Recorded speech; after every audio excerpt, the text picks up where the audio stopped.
नमस्ते साथीहरू। आज चाहिँ मकर सङ्क्रान्ति है। हजुरहरू सबैजनाले यसरी नै बनाएर खानुभयो होला। हामी पनि यसरी सबै थोक बनाएर होइन सुरुमा चाहिँ टिकाहरू लाउनु पर्दो रहेछ नि त।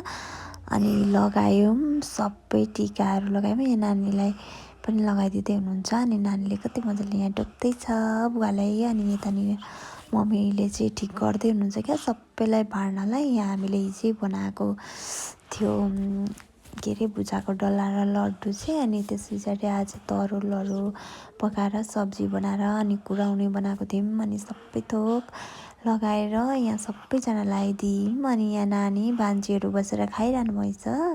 अनि यहाँनिर चाहिँ दिदी ड्याडीहरू खाइरहनु भएको छ, भाइहरू। अनि सबैजनालाई दिएर अनि म पनि बसेँ। अनि मम्मीहरू चाहिँ अझै भित्र बाँड्दै हुनुहुन्थ्यो क्या, यता बाँड्दै हुनुहुन्छ मम्मी चाहिँ। म चाहिँ खान थालेँ। साथीहरू, नानी, म, बाजेहरू खान थाल्यौँ। सबैजनाले खान थाल्यौँ। अनि खाइसकेर चाहिँ फेरि अब खाना पकाउनतिर लाग्यो साथीहरू। यहाँ भाइले चाहिँ आज यही भाले काट्ने हो भनेर देखाउँदै हुनुहुन्छ। काट्न पनि आँट्दै हुनुहुन्छ। अबै धन्नै देखेछ। अनि यता खाना पकाइसके यता भाइले मासु काट्दै हुनुहुन्थ्यो। अनि यहाँनिर चाहिँ फेरि मम्मीले प्याजी पनि खाऊँ न भनेर बनाउँदै हुनुहुन्थ्यो क्या। एकदम मिठो भएको थियो, प्याजी पनि खाइयो। अनि यता भान्जा भान्जीको हालत यस्तो। Thanks for watching guys.